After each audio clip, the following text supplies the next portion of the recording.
Hey everyone, and welcome to my honors thesis analysis of finding optimal racing line components with machine learning by Josh Christensen. So this thesis was submitted to the School of Computing, but that being said, I promise to keep it as little math based as possible. So we'll see how I do. Starting off with preconceptions. So I should note I'm a senior in the CS department currently working on my thesis. So I've already had a plenty of time to see my own revisions about what I assume the honors thesis process to be and what they should look like. That being said, for this thesis, I assume that the audience should have general background in computer science or mathematics. Since it was a machine learning paper, more of an advanced topic, I figured that you'd need some of the basics, as well as that the topics and results should mostly be computationally focused, even though there's bound to be some overlap with more physics and sort of racing math. Um, but as far as overall thesis preconceptions for the honors thesis, before reading, I still thought the honors thesis required you to show successful results. Right? If your hypothesis isn't correct, how will the honors college ever accept your work? That's been one of my biggest stresses lately. So moving on, so formatting. Firstly, to mention, this work adheres to the honors department's requirements, which, to be honest, are pretty minimal, just requiring that a thesis needs to have the correct title, as well as include an abstract, table of contents, and intro.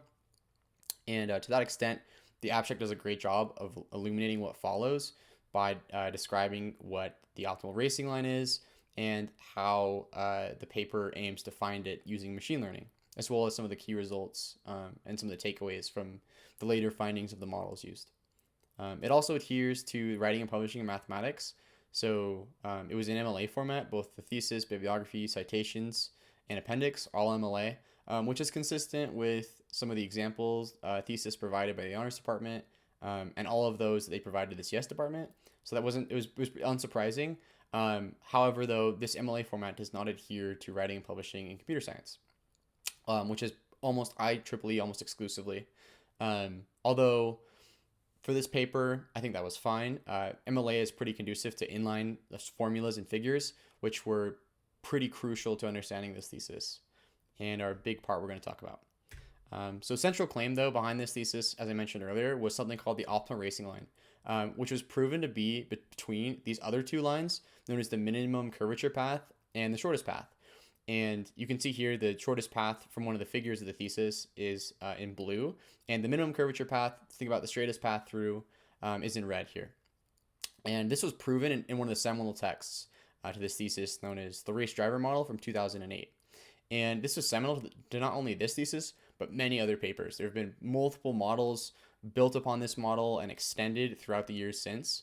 However, that being said, this paper is still not, or this seminal text isn't super dated, considering what was said then is still true. A lot of the underlying math behind setting up these two paths and the fact that the optimal is between them. Moving on, so how this paper really diverges from that seminal text is it aims to solve that problem of finding the optimal path approximately using machine learning. So solving exactly is honestly well beyond the scope of any undergraduate work and would require advanced interdisciplinary knowledge between racing dynamics, computer science, physics, differential equations, and mathematics, and is a much trickier problem to prove an exact solution. Finding an approximate approach is honestly a bit simpler. And machine learning approach that were used in this paper are explained well in the background introduction and to a very basic level. So even if you don't know what a neural network is, you can learn from this paper. Such as me, I didn't have a great of an idea, but it was really easy to follow with all of the figures and illustrations included. As we can see here, this is sort of what was meant by that iterative approach, where the author separates tracks into different sections and then solves for the best path on that section and then glues them all together at the end. This is what's known as a greedy algorithm in computer science, meaning that it assumes it makes the best choice at each step and it assumes that the sum of all those steps is the best choice overall. And you can see some of the issues here on the second figure included where the algorithm didn't know if it was in an inside or outside edge, which was really, really good to see visually what they were talking about. Figures are very big strength of this thesis. So moving into that, illustrations and figures. So inline figures, that means included within text and text between and around them. That's what we're most included here. What I mean by concept visualizations, so like we saw in the last slides, minimum curvature path and shortest path both have mathematical formulas defining them, but to be able to see what they mean on a graph visually was really key to understanding those models conceptually quickly. So it was great to see a lot of those in this thesis, as well as analogous mathematical models and some graph results, which we'll get into. But another thing to note is the track we saw in the previous slide was actually a full-size track from the appendix of this thesis. It was included in line in what we can see from the figure here, and later blown up for scale in the back of the thesis to show all of the detail. And that's the only thing the appendix includes, is these blown up figures. So continuing on, what I meant by these analogous mathematical models is often when formulas are brought up and there were some abstract topics sort of suggested, they were described visually, including variables to really quickly understand what each point was along the graph. And this was just one example. There was a bunch throughout, and these really were key in understanding the thesis.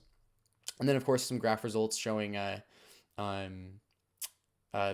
error decreasing over time as the model has more training data, which is great to understand the final results.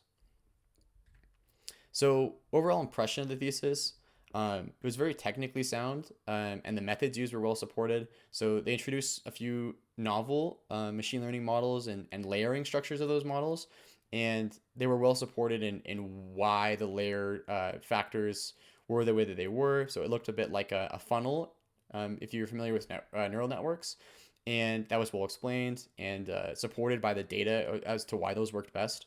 However, overall, it was more consistent with mathematical or physics research. There was a lot of interpolating, there was a lot of differential equations, and just very math focused. There was some domain knowledge with racing, but very little computer science knowledge besides the topic of machine learning, which I was not expecting. And what the author does to sort of supplement this is they over-explain a lot of CS topics that don't need that much explaining. Elementary data structures that are storing some of the data points are overly explained, just to sort of impose more of a CSE type vibe on the thesis. But besides that, there was very little clutter in the thesis. At only 30 pages, it was pretty succinct, and everything was pretty effective. You know, background and introduction are pretty succinct, and pretty well done. So finally, findings. Like I said, background introduction were well done.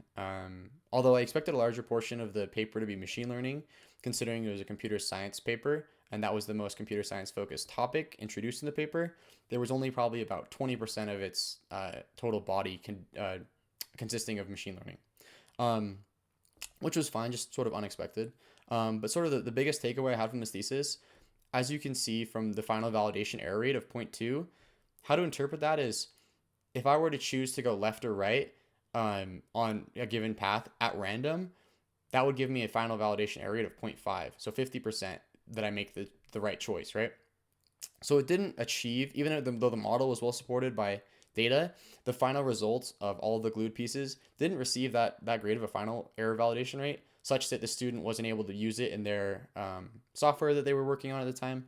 And it was actually kind of like, this was a good feeling for me reading this, because I've been struggling recently to find some exceptional results. This is a lot of my work for my thesis, and to see that they can still be accepted by the Honors College, even though they're not perfect, right, is a huge relief to me. You know, it really shaped the idea that theses are all about narratives, and that once you find, you know, the ultimate results to your work, you're able to tell a better story about how you got there, and there's a lot more steps that led you to the final result, right?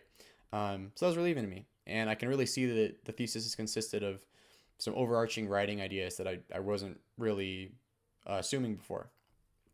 And that's it. Thanks for listening. Thanks for tuning in. And I look forward to all of your comments on Canvas soon. Thanks. Bye.